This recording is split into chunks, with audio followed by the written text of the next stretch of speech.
What's up, ladies and gentlemen? How's it going? It's Dan here from Cryonoir! We are in Rob's game room. You all know Rob, part-time contributor and full-time bellend, an occasional best man. So here we are at his home, which shall remain a secret location, undisclosed. In an underground bunker. In his underground bunker. We're just gonna do a nice, good video, go around his game collection, and hopefully we'll have a lot of fun. Done in the bank. Is that it? Is it? Yeah. Do you want to maybe do another take of that? I quite like that. Went through all this setup for this shit. It's going to be a long night.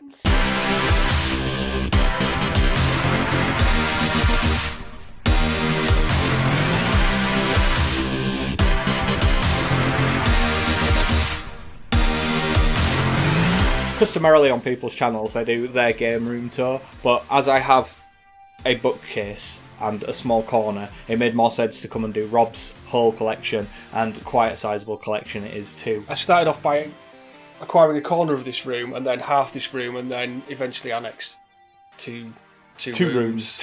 And yeah. you've also got a bit of a standout there as well. Yeah, I started encroaching on the living room as well a little bit. What was it that got you into sort of retro collecting and being an idiot with money, basically? You'd like to think it was you, and you're partly responsible, but most of it was one trip to Retro Cave in Harrogate, which is featured in one of your earlier videos, and it started with pretty much picking up an old Game & Watch that I'd had as a kid, but it was just such an eye-opener going in there. I was like, whoa, it's like my entire childhood is in this shop. One shop. Shall I just write you a check now for everything? Then you could just leave. So, yeah, absolutely. What we're going to do is we're going to work our way around the room and have a look at all the different things we've got here, stuff of interest, stuff of not so much interest, but just sentimental value, and then just the boring stuff. Yeah. Boring stuff. So yeah, let's rock and roll. You've got like a groovy metal effect, sort of a display case here, which is IKEA's finest. And most people have games consoles and the such out, but you seem to have them on display as museum pieces. Do they get a lot of play? Lie and say yes. PSPs get quite a lot of hammer. Game Boy Advance sometimes come out. That's a really cool Game Boy. That's like a modded one, That was a present from my wife's sister, and that's the backlight modded Game Boy Advance. So it's basically pretty much everything that was wrong with the original Game Boy Advance fixed. You can use it in dark places and everything. That's like one of my favourite handhelds. And it's the best shape of Game Boy Advance as well, isn't it? I'm not as big a fan of the as the sort of clamshell one. I much prefer the bigger one like that. But as you said, the screen was always its weak spot, wasn't it? Yeah, so that's fixed. And you've also got a Game Gear back there, which is notorious for chewing batteries and chewing batteries and having a lousy screen on it, and it's got all those issues, but but nobody cares to mod it or fix it. Well, I mean, you can get modded. That's a burn stock one. Everything still works as it should. It's had the capacitors replaced, but it's not had a new screen or anything else. It's basically as Sega intended it. Which is terrible. Yeah, pretty much. And then also there's our Mark II Atari Lynx. Yeah, the vastly superior Atari Lynx. Like, I'm aware that mechanically it is a better console in every way, shape and form. Apart from, I just don't think it looks as good as the Mark 1. I still prefer the Mark 1's actual shape, even though it's chunkier and more terrible in every way. It is. Very cheaply made too. Yeah. Well, I mean, it's Atari. What do you expect? How many am I counting? Just 2 high-def Mega Drives back there. Yes. So 2 high-def Mega Drives. You have to have spares, right? We've also got the Neo Geo Pocket colour. Yep. Because they didn't do one. Why do they call it the colour? They didn't do a non-colour, did they? I'm not 100% on this, but I'm pretty sure there was a black and white one. Really? Initially. Yeah, I think. Don't quote me. But I have a feeling there was a monochrome version prior to that, but I'm not 100%. But it's got the coolest little thumbstick as well. Yeah. Really cool little kind of analog thumbstick. Easily one of the nicest control sticks on any handheld. I vastly prefer that to the D-pad on pretty much everything else. It's just fantastic. And then we've got the weirdest thing I've ever seen. The Wonderswan colour, yeah. Made by Bandai? Bandai, yes. Yeah, it's not a fantastic system. You don't say. But I like it for its place in gaming history, which is pretty much the last thing that Gunpei Yokoi created before his untimely death. So it's, in that sense, it's earned its place in gaming history. That isn't the best version to have. The colour, the The screen isn't great on it. The one to have is the crystal. It was in beautiful condition, boxed, and so yeah. So why not having that? It's something obscure and weird, and I'm drawn to obscure and weird things. So that's why we're friends. These things are really cool. I do like. I'm sorry. I'm just like he knows that I hate these. These, as far as I'm concerned, are the most ridiculous idea. One of the reasons why Sega went bust. But anyway, so these were like memory cards, aren't they? Yes. Only they will play way cooler. Only way cooler, because what every memory card needs is a mini little tiny console that plays really dodgy LCD games. Yeah, absolutely. For someone who collects the N64, I know. Yeah. Really, the only thing on here that's mine is 3 of the far too many PSPs. Like how many PSPs in total have you got? In the house, 6 or 7. 6 or 7. Not all mine, but no, they're not all yours. 6 or 7, but yeah. So what's with the PSP? What's with the obsession with the PSP rather than say the Vita? It's a fantastic handheld. You've got a huge library of games that aren't in any way ridiculously expensive, and it's really easy to mod it to play retro games as well. So it's fairly user serviceable. Unlike the Vita, I love the Vita as a system, but it's basically the built-in battery and the hassle of fixing it when it inevitably goes wrong. I'm all over the PSP. I love it it's far and away my favourite handheld. If you want a retro game on the move, it's got you. If you want to play effectively PS2 games on the go, it's got you there as well. I had a huge library as well, didn't it? It was really well supported. Games of peanuts. Games of peanuts. You creepy ass woman.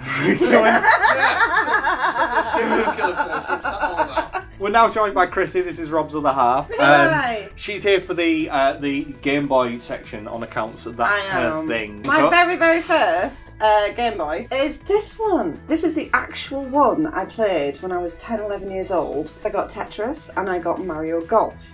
Fantastic. And then, after this model, we moved on to the Game Boy Color. And then we moved on to the Game Boy Advance SP, which is an amazing little handset. So these were all yours from... No, you've all got these since. This is the only one that I owned as a child. Right. So this one I bought last year. Nintendo really got it right with this handset. You've got your Game Boy Micro. I bought this in Manchester when I was really bored talking to Rob one day. You see, that's one of my favourites, that one there, because that's effectively... it's a Game Boy Advance, but mini. Yeah. And it's a very cool looking piece of equipment. It's not as good as the Advance, particularly when it's been modded, but... And it does have an amazing screen. I'm going to take issue with that. You're going to take issue with that? I'm going to take issue with that? Because out of all of them, the Micro has... by a massive margin the best screen on it. It does have an amazing screen. It's amazing. Yeah. When I got into the retro gaming aspect, after Rob got into it, I then started buying the little SPs, which I absolutely adore too. But before I'd got into the whole retro gaming thing, I already had the DS, which I, again, absolutely adore, because it's got its little stylus and it makes you feel important. I love it. And it's got an amazing game setup. It's got so many games that you can really get into, from mysteries to your Super Marios. Zelda is selling a premium at the minute, which is absolutely ridiculous. I've never really got into Zelda. Zeldas do, every retro. Yeah, absolutely, but I've never really got into the whole Zelda thing. Amazing setup. The Game Boy has been with me since the age of 10 until about now, and will continue to be so. Groovy. Because the games are so awesome. Indeed they are. Bottom shelf. Now this is my favourite shelf out of all of them. Yeah. Although I do love the Mega Drive stuff. It has to be said, this is the stuff I like. You're not big on your handhelds. I'm not huge. No. I have nothing against them. Because it would be odd to have something against handhelds. That would be an odd stance to have. Starting at the sort of newer end, there's an original PS1, which was a huge favourite of mine when it came out. I loved that system. Still love that system. Like, so the one to get as well, because like the PlayStation 1, you're far better playing PS1 games on a PS2. Definitely. You're far better doing that. Yeah. But if you're collecting and you want the hardware, it's got to be the original one. Yeah, and they're dirt cheap because they sold about a gajillion of them. Yeah. So you can pick up a fully functional original PS1 for about £15. And that one's fully working. You don't have to turn it upside down or anything crazy for it to work. It does everything it's supposed to do. It was like a crazy scene of like people modding them, because apparently the actual CD lasers in it and all that are supposedly amazing. So there's like loads of people that have converted them into just CD players. The original, the very first generation had proper audio outputs on them. If you're using it as an audio player, that's the one to have. That isn't that one. No. But yeah, they had proper RCA outs for audio, and it makes a really good CD player if that's your bag. It's got to be in the top sort of.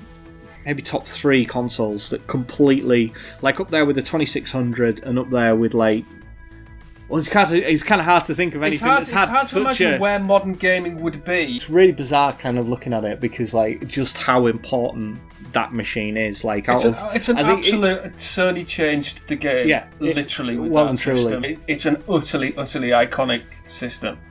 I still need one of those. I absolutely love it. It is a read. But anyway, that's the newer stuff. My favourite era to play games is sort of the 8-bit, 16-bit kind of era. Yeah, but for hardware, my favourite era is the older stuff. The two Spectrums.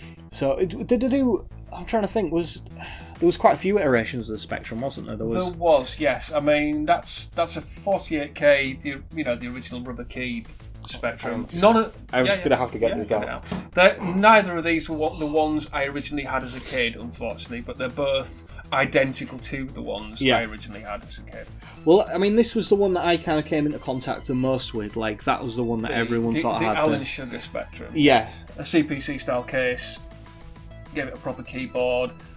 The absolute purists will say that's the one to have as a thing to use. Honestly, I still prefer that. Well and truly. I mean, that does still have some of the same issues, but the keys are far better on that. But I love the fact that like the up and down, left and right for the gate is like there. So like no WASD. No, like, they could have done that. That was the thing. But no. So if you were playing any game that required movement, strangely enough, most games do in some way, shape or form require movement. Yes and no. You would often end up having to use those. I find that the most common controls seem to be ZX for left and right, and then you'll have something over there like O or L or something as up and down, but it's all definable. So there was a huge black market up there of people who worked in the factory that would just kind of borrow them, shall we say, off the production line and then trade them for cigarettes in pubs.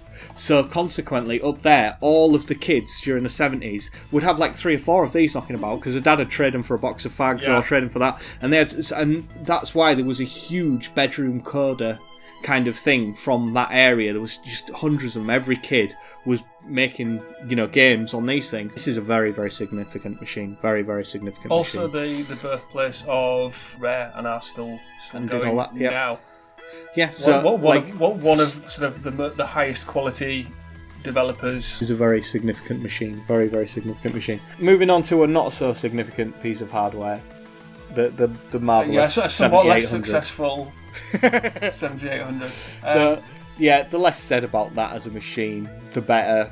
Other than the fact that it is a very nice looking machine, and it was one of the many death nails in Atari's long lifespan of making bad decisions. So there's that, and then also we have the groovy little power converter for the Master System power base converter for the Mega Drive, which I was using for quite some time before I just plugged for buying a Master System. And then right down here at the bottom we have his pride and joy. His absolute most favourite machine on the floor, never been plugged up. I mean, it's not even complete. It's missing a flap, and for an avid N64 collector such as yourself, you don't even have the RAM expansion. No, there's no RAM expansion. But why would it need it? It's purely ornamental. I have like 3 N64 games. I still love you as a system, and I'm going to get some hate for that. I have no love whatsoever for the N64. I just honestly couldn't care less about it. I'm sorry. It's quite funny, like how I have a strong affinity for Sega because I grew up playing the Master System and the Mega Drive. Those were my consoles when I started playing.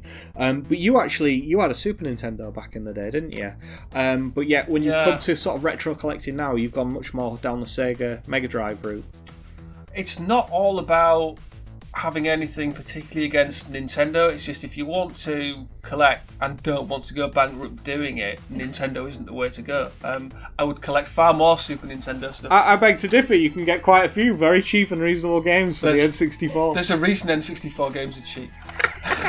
No, I mean it's weird because time has not been kind to this generation of hardware when it comes to what the games look like now. Early 3D games, the PlayStation 1 games haven't aged any better. No. But I have a nostalgia and an affinity for the PlayStation 1 because that's the one I earned during that period. Had I earned the N64 and collected for that back in the day, that's probably the one I would have affinity for, but it isn't. So because I didn't own it, I just don't have any affinity for it. That and the fact that out of the box, the video quality is beyond garbage. Yes, we're all aware of that. So this is a Vectrex that you were really desperate to buy last time when you were at Sore Thumbs. Yeah, it was one of those things. It was when I went with you on that last retro collecting blog, and I saw it and kind of wanted it, but it was just, I don't know. I didn't buy it at the time. I just thought, no, I don't need any more hardware. I haven't got space for it. And regretted not buying it, and I was just like, there's no way when I go back next month it's not still going to be there. So I went assuming I was just going to buy more games, and there it was, because he'd forgotten to take it to the trade show he was going to take it to. Right. So I was just like, yeah, it's a sign I do need to earn it. Yeah. So it has to be said that, like, I sort of saw it and thought, oh wow, I really like that. That's a really cool piece of sort of nostalgia. That's a really cool thing. And then when I came around here and actually played it, I was like, oh, I actually really, really want this Vectrex now. It's absolutely amazing. It's a really cool piece of kit. It makes an interesting buzz noise, which hopefully I shall be able to get rid of in the edit. But it's a really, really cool thing. It's a really, really cool little piece of kit. So you've got a fair old little collection of Game & Watches as well, haven't you? Moderate collection. A moderate collection. So how many were there released? In total, 60, including the sort of special edition, sort of competition prize one. Out of the general set, 59. 59, right? Okay. And so how many have you actually got? 19 originals and the Ball reissue, which was a modern recreation of the very first Game & Watch, which is that one down there. That one down there. That's a modern recreation of the very first Game & Watch. All right, so that's not an original. I wouldn't class that as part of the original set by any means. It's a cool thing to earn, but the original Ball goes for quite some time. But even so, it's a fair old decent collection. There's some really cool stuff in amongst here. Like I particularly like the one down there, which comes with the control pads. Yeah, they did 3 of those in total with the separate controllers and this is a two-player option. That's very much, you can sort of see the start of their sort of Nintendo Switch sort of experimentation there. There's hints of the Switch about that thing, definitely. Yeah. So all in all, so which one out of them is sort of like your sort of favourite one? And it would still be that one. It's not the rarest, it's not the most expensive, but that's the one because that's the one I spent hours and hours. So that's the original Donkey Kong, that one. There. That's the original Donkey Kong. I remember you picking up Lifeboat actually. Lifeboat and Rain Shower. They did, I believe, only these 3 that were in this sort of open like a book format. Yeah. The really common one is Mario Brothers at the back, which is super common and dirt cheap, really. Right. These 2 are a lot scarcer, particularly Rain Shower, which boxed is, quite an expensive thing. That's not boxed. That's just a loose one. But you have got some boxes back there at the back. This is where it gets a little bit weird. Those 2 are actually repro boxes. Oh, those are repros, all my other boxes are genuine. Those 2 are repros. Parachute was another one I didn't own as a kid, but I had several friends who had it, so I spent a lot of time playing Parachute. So I'm a big fan of Parachute. Same with Octopus. Didn't own Octopus, but spent a long time playing it. They were both really popular at school when I was a kid, so quite a few people had them. So, and all of these work, don't they? They all work. I don't keep batteries in all of them, or any of them actually, for the most part. You're not supposed to keep batteries in them, are you? When not for long periods of time. I'd rather just leave them, as is, and put batteries in when I feel like playing them. They probably one of the scarcest that I own, and one of my favourites is Tropical Fish. That doesn't come up that often, and unfortunately mine isn't boxed, but it's a really nice example of Tropical Fish. Didn't sell particularly well when it was launched, hence the reason it's quite scarce now. And it's the thing, the colour is a fantastic looking one. That sort of burns orange looks fantastic. Out of Rob's entire collection, I mean, there are a few things that I'm kind of quite jealous about, like most of it and stuff. But this is the key thing that I'm the most jealousest of all, as it were. You're hitting about 20%, and it's a fairly curated collection, with the exception of Olympic Gold. You keep picking on Olympic Gold. Ain't nothing wrong with Olympic Gold. PGA Tour Golf too. What can I say? Sometimes you buy bundles, sometimes you get PGA Tour Golf too.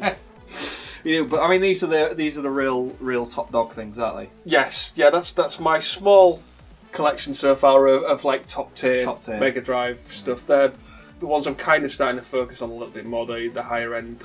Well, because the higher end stuff's the ones that are like going up in price. price. Yes. But I mean, the most sort of like impressive thing about your collection is like I've got more expensive titles than Rob has, but I've got an awful lot more dross. Whereas you've got considerably more titles that are kind of mid-tier stuff like Rystar and like Outruns getting up there in price, and a lot of your collection is sort of hitting 20, 30, 50, 60 quid all the way through, or an awful lot of it, whereas like a lot of mine you can pick up for like a tenner each and a fiver each and stuff like that. In terms of stuff that actually gets a lot of play, I'm quite a big fan of Chuck Rock. Universal Soldier, strangely enough, is a popular one because it's pretty much Turrican 2, but on the Mega Drive. Gunstar, presumably. Gunstar Hero. Gunstar all the time. Phantom 2040, gem. Yeah. That's a really good one. I know you weren't especially. I had nothing wrong with it. I thought it was good. It's a broad game basically. You go all over the place. It's not particularly linear, is it? So, but I quite like some of your crazy ass Japanese stuff as well, with some very interesting covers on here as well. Supposedly in alphabetical order. It is, well, yeah, even the Japanese stuff I try and keep in alphabetical order. I'm aiming to pick up more Japanese games as we go forward and sort of have a small curated collection specifically of Japanese titles. At the moment they're just kind of bundled in with all the rest of them. I was quite surprised actually to find out that like there was cardboard games as well. Yeah. I was never aware that some of the games for the Mega Drive actually came like in these like cardboard cases. That one, Universal Soldier, the Turrican. Some of them were also available in the plastic cases. As far as I'm aware, Turrican was only ever done in the cardboard case. I'm pretty sure that's the case for Universal Soldier as well. The Mega Drive is my main love, without a doubt. And at the moment, unlike a lot of Nintendo stuff, not ludicrously expensive to collect for. I mean, yeah, there's probably maybe a sort of 10 or 12 really high end titles, The Punisher and at that sort of level of Alien Soldier that are at that sort of level of, you know, stupid expensive. Tetris, let's not even go there with Tetris. But for the most part, still reasonably affordable. It seems to be the mid-tier stuff that's creeping up in. Yeah, you said Michael Jackson as well has gone up a lot. Michael Jackson recently, Moonwalker has gone up a lot in price. Outrun over the last 12 months has almost doubled. It seems to be the mid-tier stuff, whereas the top-end stuff seems to have pretty much stabilised at what it is. But it's like with most of you, don't get into this because it's an investment. Because it isn't. If you think it's going to be investment, you're kidding yourself. Buy it because you love it. Don't buy it because you think it's going to be like it's going to be gold in 50 years' time.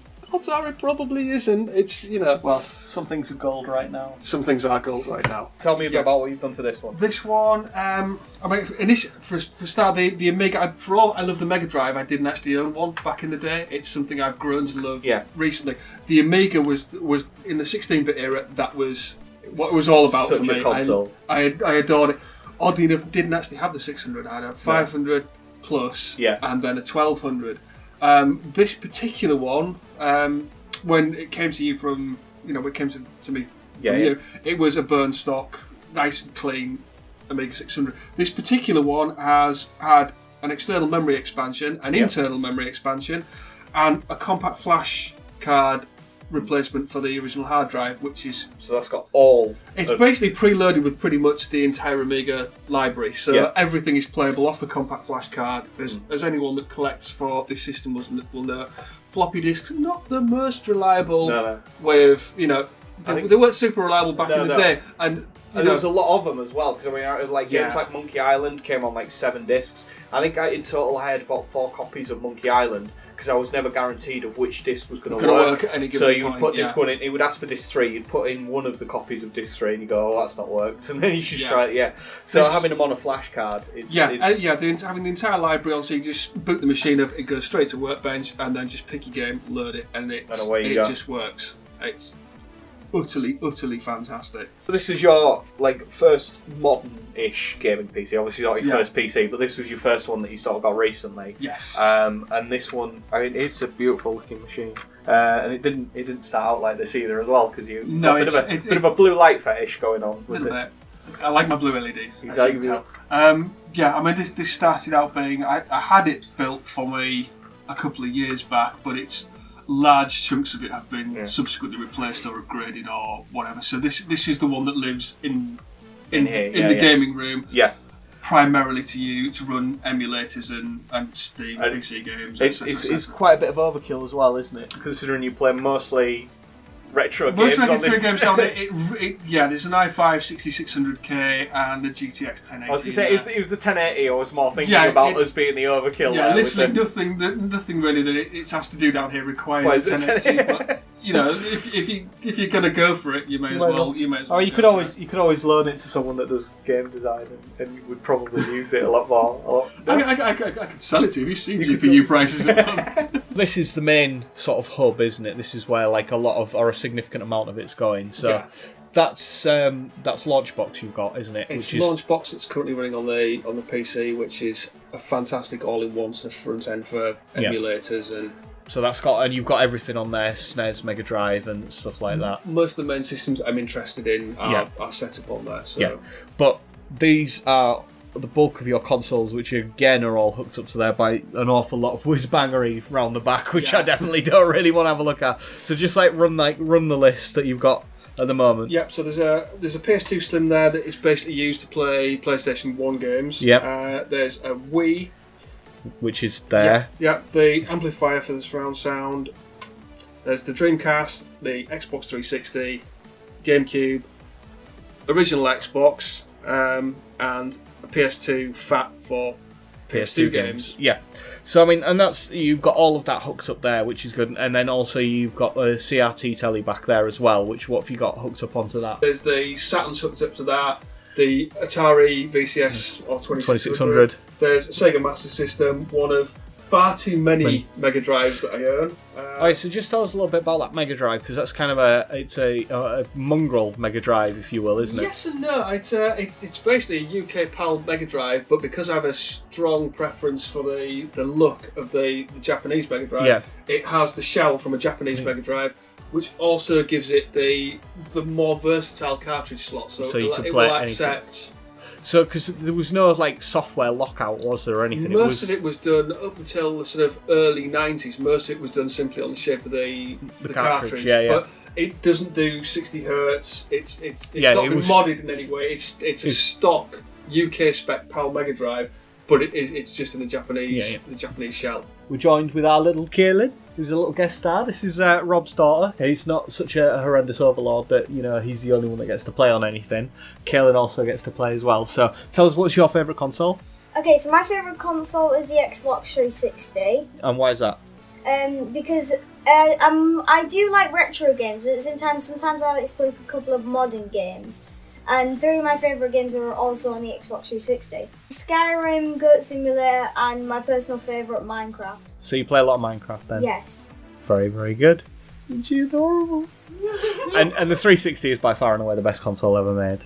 As anyone that watches my channel will know. You're also sort of getting into game design and you're wanting to learn about programming and things like that. So tell me a bit about that. Yeah, I use this website called Scratch, which is, I think, made for kids. I do have an account on there and I sometimes do it with my friend Alex. Right. At school, we are the people who sort of help others out. Right. That are not so good at it. Yeah. Me, Alex, Finley and Alexis. Right, okay. And you make games in Scratch? Yes. And stuff. Well, strangely enough, I actually know a little bit about Scratch as well. It's a legitimate engine, and it was initially designed for MIT students to learn programming when they first got into programming. So it was actually initially designed for degree-level students, and then obviously it's filtered down to kids as well, which is cool. Which, again, very much like Minecraft as well, started out as a big major project, and it's been grabbed on by kids. So you know they're going to kind of be whooping us at some point very soon, I would imagine. I watched this YouTuber called iBallistic Squid, and when he was talking about Minecraft, I thought it might be a good game to play. Yeah. So then when I looked it up and started doing a bit of research about it, I realised it might be a game I might like. Cool. So then I went to my mum and asked if I could get it, and eventually she said yes. And eventually. Yeah. I think that's good. Big fan of Skyrim then. The overspill, and like it's such an overspill that it has its own cabinet, own double stack cabinet. That's just purely Fallout memorabilia. Yeah, I would actually say that Fallout 3 in particular is responsible for getting me back into gaming. I went through a really big lull up until, in the sort of mid-2000s where I wasn't really bothering at all. And then Fallout 3 came out. It blew my mind at the time. Yeah. And I've been a big Bethesda fanboy since then, to be honest, for all the hate they get for the numerous things that they do wrong. There's something about Bethesda's open world games. Let's just run through what we've actually got up here. So we've got the player's strategy guide for Fallout 3. What's that one over there? That's the collector's edition strategy guide for Fallout 3. Right, so that's the box for the collector's edition of Fallout New Vegas. The lunchbox for Fallout 3. Fallout 3 bobblehead and the Brotherhood of Steel statue. Nuka-Cola glasses, the coasters. The artwork book for Fallout 3, the boxes that came with the BOM PC Collector's Edition, which contains, it's the Fallout Anthology, so that's pretty much all the PC editions on disc. I think it's a really cool little piece of gear. I do really like the BOM. I think that's really good. The new. I don't know. Worth the price of admission alone. And then down here we have a Pip-Boy Collector's Edition. The Pip-Boy Collector's Edition of Fallout 4. With the Pip-Boy itself. The playing cards for New Vegas. Sort of hardback comic book based on Fallout New Vegas. Finally, here we are in the master end room, as it were. So this is where you do your sort of main PC gaming and all that kind of stuff and everything. So just talk us through what sort of setup we've got going on here. So that's the new PC, which was built about 3 months ago. Broadly similar to the one downstairs in terms of specs, slightly better processor. It's got a 6700K in it, another GTX 1080. Yep. Other than that, it's about the same as the one downstairs. But I mostly do more modern gaming up here. There's still Launchbox and everything set up on here, so I can still retro game up here. But for the most part, it's my Steam library that gets most of the hammer up here. 1440p, 144 Hz G-Sync monitor. Yeah, which is a beast. It is really nice. It's a good thing.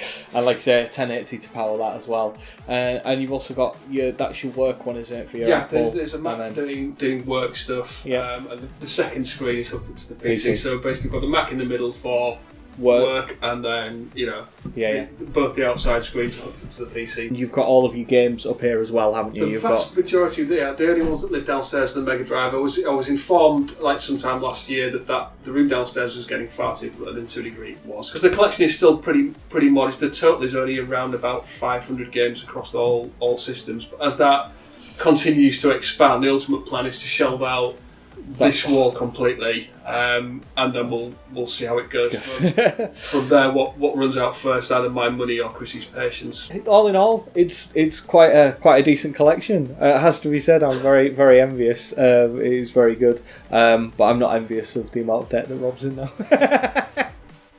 So I'd like to thank you, for opening up your abode and letting us in and doing all that. You've been very patient and stuff. I know. What a private and quiet person you are. So no, cheers. Thank you very much for coming. I hope you've all enjoyed it. I will edit together to make it snappy and sharp and funny and amazing and everything. So thank you very much for watching, guys. From me, from Rob, from Chrissy, from Gemma, from Kaylin, and from the Doom Closet. Thank you very much for watching, guys. Take it easy. I shall see you all again at some point. Double salute. Double salute.